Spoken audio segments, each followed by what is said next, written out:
Hello प्यारे विद्यार्थियों, आज हम करने जा रहे हैं ध्रुव स्वामी नाटक से जुड़ा हुआ एक अन्य महत्वपूर्ण प्रश्न रामगुप्त से जुड़ा है।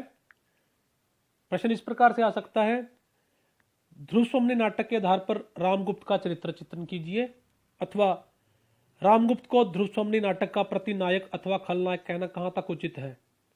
तर्कपूर्ण उत्तर देते हुए उसके चरित्र की विशेषताओं पर प्रकाश डालिए। आइए इस पर विचार करते हैं। रामगुप्त ध्रुव स्वामी नाटक का प्रमुख पात्र है। उसे नाटक का प्रमुख प्रतिनायक कहा जाए तो यह गलत नहीं होगा। वह छल कपट से राजा का उत्तराधिकारी बनकर राजगद्दी हथिया लेता है। इतना ही नहीं, वह अपने छोटे भाई की वाग्दत्ता के साथ बलपूर्वक विवाह भी कर लेता है।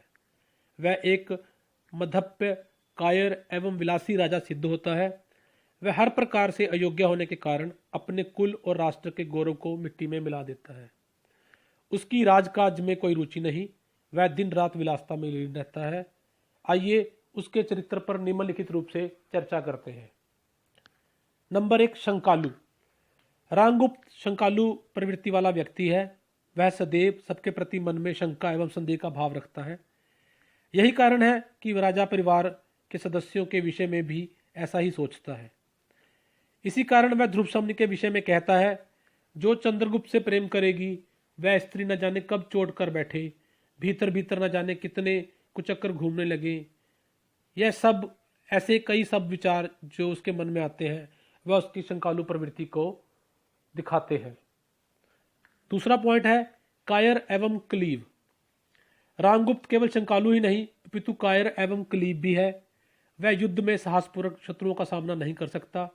वह शक्रराज की अपमानपूर्ण शर्तों को प्रसन्नतापूर्वक मानकर अपने कायर होने का प्रमाण देता है। मंदाकिनी ने उसके बारे में ठीक ही कहा था कि जब वीरता भागने लगती है तो उसके पैरों में राजनीतिक छल छंद की धूल उड़ती है। बाहरी शत्रुओं के आक्रमण से भी अधिक वह ध्रुव स्वामी और चंद्रगुप्त से भयभीत दिखाई देता है। उसे संदेह है कि ध्रुव स्वामी चंद्रगुप्त से प्रेम करती है। वह इसलिए शक्रराज के प्रस्ताव को मानने में एक ही चाल से भीतर और बाहर सब शत्रुओं को पराजित करने का अवसर समझकर कार्य करता है, जो कि उसके क्लीव होने का स्पष्ट प्रमाण है। नंबर 3, अदूरदर्शी एवं अविवेकी राजा। रामगुप्त शिखर स्वामी की कूटनीति के बल पर छल कपट से राजा बन जाता है, किंतु उसमें दूरदर्शिता, विवेकशीलता और शक्ति का अभाव स्पष्ट दिखाई देता है। इसलिए वह शिखर स्वामी को कहता है, केवल एक तुम ही मेरे विश्वास पात्र हो। समझा ना, यह गिरिपथ सब झगड़ों का निर्णय करेगा।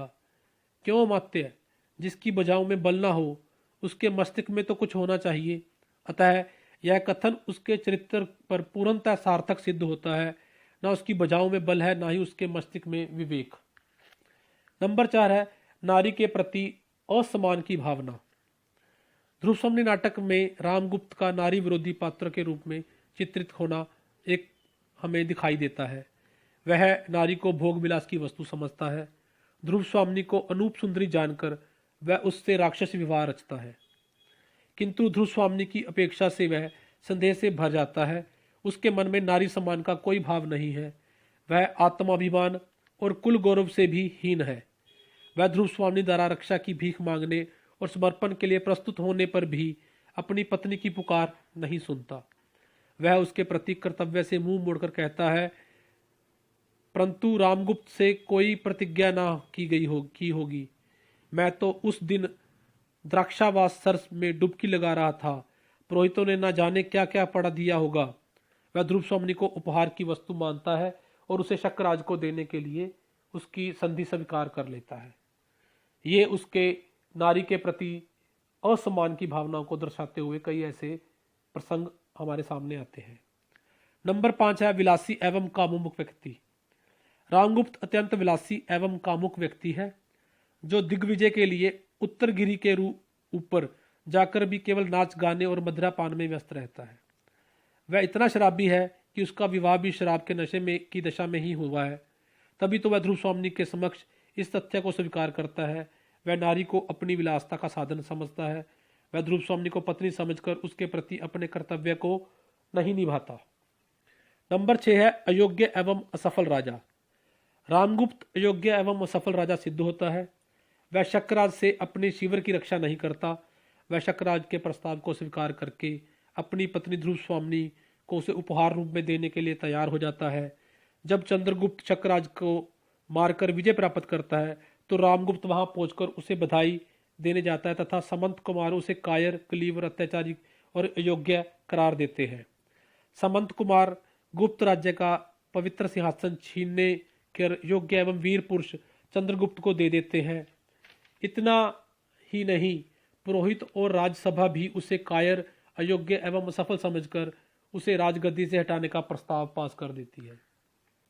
नंबर 7 है क्रूर एवं नृशंस व्यक्ति। रामगुप्त एक विलासी एवं कामुक ही नहीं अपितु क्रूर एवं निर्दयी व्यक्ति भी है। उसकी अयोग्यता एवं असफलताओं ने ही उसकी मनोवृत्ति को क्रूर एवं हिंसक बना दिया है। यही कारण है कि वह ध्रुव स्वामिनी और चंद्रगुप्त से छुटकारा पाना चाहता है। तभी वह आचार्य मिहिरदीव और कोमा का अपने सैनिकों द्वारा वध करवा डालता है। वह समंत कुमारों, चंद्रगुप्त और पुरोहितों को भी बंदी बना लेता है। जब वह चारों ओर से सफल हो जाता है तो चंद्रगुप्त पर पीछे से कटार से वार करता है, किंतु उसकी यह योजना भी तभी विफल हो जाती है जब एक सामंत कुमार उस पर आक्रमण करके उसका वध कर डालता है। उपर्युक्त समस्त विवेचन से यह सिद्ध होता है कि रामगुप्त एक अयोग्य, कायर, क्लीव, क्रूर तथा निर्दयी शासक है। उसके मन में राष्ट्र के गौरव और नारी सम्मान का कोई महत्व नहीं है। वह विलासी और कामुक व्यक्ति है। वह हर कीमत पर अपनी विलासता और कामुकता की पूर्ति करना चाहता है। उसे नाटक में खलनायक के रूप में प्रस्तुत किया गया है। खलनायक की भांति वह अंत तक अपनी दुष्टता को नहीं त्यागता। उसकी योग्यता एवं असफलताओं के कारण उसे राज सिंहासन से भी हटा दिया जाता है। धन्यवाद विद्यार्थियों।